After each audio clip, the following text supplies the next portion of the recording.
నేనైతే మెన్ నుంచైతే స్ట్రెయిట్‌గా మాట్లాడడం నేర్చుకున్నాననమాట. వాళ్ళు మాట్లాడిన మాటలు ఆ టైంకి కోపంగా ఉన్నా గూడా తర్వాత ఆలోచిస్తే అవును కరెక్టే మాట్లాడారు గదా! అనిపిస్తది. దట్ ఈస్ గుడ్ థింగ్ అనమాట.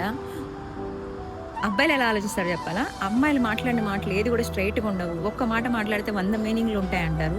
బేసిక్‌గా వాళ్ళ మైండ్ సెట్‌లో అలా ఉంటది గాబట్టి మేమేది మాట్లాడినా స్ట్రెయిట్‌గా తీసుకోలేరనమాట. దట్ టూ నేచర్ గూడా అలా క్రియేట్ చేసిందంతే. అమ్మాయిలు ఏది స్ట్రెయిట్‌గా మాట్లాడరు అని. సో, అందుకే వుమెన్‌ని నేచర్‌తో పోలుస్తారనమాట. నేచర్ కామ్‌గా ఉంటది కదా! బేసిక్‌గా నేచర్‌కి కోపం రాదు. You should listen nature doesn't talk అనమాట. అంతేగాని నేచర్‌కి కోపమొస్తే దాని రిజల్ట్ ఎలా ఉంటదనేది మనం చాలా సార్లు చూసాం గూడా. రీసెంట్‌గా ఒక ఫంక్షన్ అటెండ్ అయ్యాను కదా!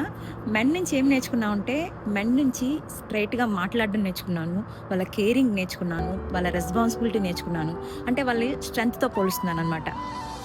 స్ట్రెంత్ అంటే ఏదో బలంగా, లావుగా ఉంటారని గాదు. వాళ్ళకి రెస్పాన్సిబిలిటీ అండ్ కేరింగ్ చాలా అంటే ఇంకా అంతే స్ట్రెంగ్త్‌తో పోలుస్తారనమాట.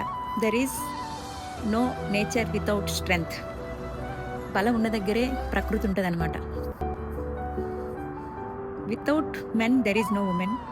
Without women there is no men. ఒకరికొకరు స్పందించుకున్నప్పుడే సృష్టి అనేది స్ట్రాంగ్‌గా ఉంటదనమాట. నేను అందుకే ఎవరిని ఎక్కువ, తక్కువ మాట్లాడను. కాకపోతే ఇక్కడ ఒకటి చెప్తున్నాను. Women can do multi tasking అనమాట. మెన్స్ కూడా చేస్తారు. కాకపోతే ఎలా అంటే ఆఫీస్‌కెళ్తున్నారంటే ఆఫీస్ పనే జేస్తారు. వంట పని చేయండి అంటే వంట పనే జేస్తారు. పిల్లల్ని చూసుకుంట్రా బాబు ఒక రోజంటే ఇంకా కొంతమందైతే అది కూడా సరిగ్గా చేయలేరనమాట. So, women can do multitasking అని ఎందుకంటున్నానంటే, మీకు ఎఫర్ట్ కనపడదు. పనులన్నీ జరిగిపోతాయనమాట. ఎలా అంటే, అది క్లీనింగ్ కానీ, వాషింగ్ కానీ, అరేంజ్‌మెంట్స్ కానీ, ఆటోమేటిక్‌గా బట్టలు సెల్ఫ్‌లోకెళ్ళిపోతాయి. ఆటోమేటిక్‌గా బోళ్ళు వంటింట్లో అన్నీ అరేంజ్ అయిపోతాయి. ఇంకా క్లీనింగ్ అంతా కూడా ఆటోమేటిక్‌గా జరిగిపోతాయి.